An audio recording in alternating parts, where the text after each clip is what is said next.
그날 오후 늦게 예수의 제자인 아리마대 출신의 한 부자가 왔다. 그의 이름은 요셉이었다. 그는 빌라도에게 가서 예수의 시신을 거두게 해달라고 청했다. 빌라도는 그의 청을 들어주었다. 요셉은 시신을 가져다가 깨끗한 세마포에 싸서 최근에 바위를 깎아서 만든 자신의 새 무덤에 모셔두고 큰 돌을 굴려 입구를 막고 나서 그곳을 떠났다. 그러나 막달라 마리아와 다른 마리아는 남아서 무덤이 잘 보이는 곳에 앉아 있었다. 해가 진 후에 대제사장과 바리새인들이 빌라도에게 면회를 청했다. 그들은 말했다. 총독님, 저 거짓말쟁이가 살아있을 적에 내가 사흘 후에 다시 살아날 것이다 하던 말이 이제야 생각났습니다. 사흘째 되는 날까지 무덤을 봉인해야 되겠습니다. 그의 제자들이 와서 시체를 훔쳐가서는 그가 죽은 자들 가운데서 살아났다고 하면서 떠들고 다닐 가능성이 높습니다. 그렇게 되면 우리의 처지가 전보다 더 곤란해집니다. 나중 속임수가 처음 속임수보다 더 해를 끼칠 수 있습니다. 빌라도가 그들에게 말했다. 당신들에게 경비대가 있을 것 아니요. 가서 힘껏 지키도록 하시오. 그들은 나가서 돌을 봉인하고 경비병을 세워 무덤을 단단히 지켰다.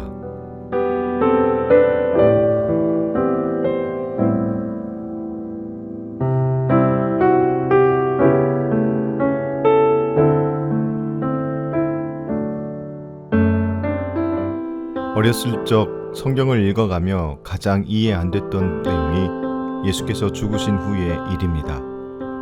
예수님께서 십자가에 달려 돌아가신 직후에 온 땅에 어두움이 덮쳐왔고 휘장이 갈라지는 사건을 경험한 사람들이 아직도 예수님에 대해 부정하고 있는 그 상황이 이해가 잘 안 됩니다.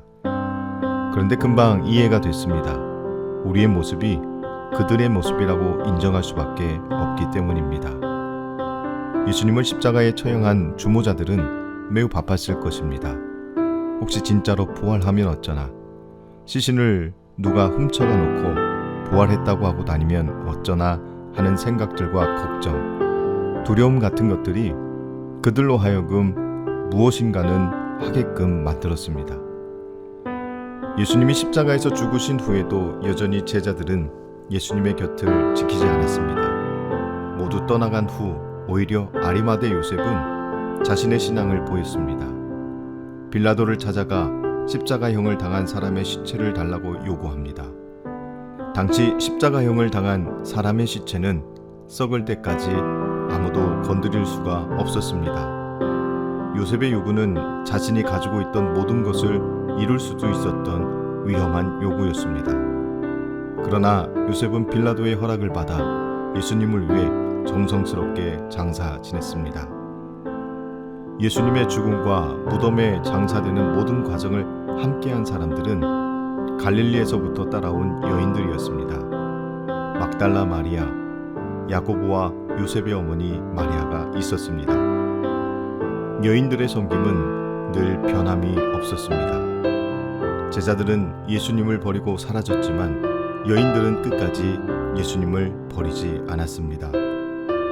우리의 인생도 살아가며 수많은 위협이 존재합니다. 그러한 위협 속에서 우리의 믿음과 하나님을 향한 충성이 흔들린다면 우리는 예수님의 곁을 항상 지켰던 이 여인들을 통해 충성의 태도를 배워야 할 필요도 있어 보입니다. 예수님의 약속은 우리와 늘 항상 함께 하시겠다는 것입니다. 그 약속을 신뢰하고 바라보는 것이 믿음입니다. 우리는 종종 믿음 생활하다가 포기하는 사람들을 만납니다. 여러 가지 이유가 있겠지만 예수님의 약속을 잊었기 때문일 것입니다. 제자들은 약속을 잊었습니다. 오히려 대적했던 대제사장 바리새인들은 잊지 않고 경계했습니다. 예수님의 죽음은 우리들에겐 새로운 기회가 될 수 있습니다. 내 상황이 어려워지고 주변이 어려워질 때, 모든 환경이 도저히 힘을 낼 수 없을 그때에 아리마대 요셉처럼, 그리고 끝까지 예수님을 지키며 섬겼던 여인들처럼 신앙으로 이겨내는 방법을 배울 수 있기 때문입니다. 그때 주께서 가장 큰 축복으로 우리 곁에서 도우실 줄 믿으시기 바랍니다.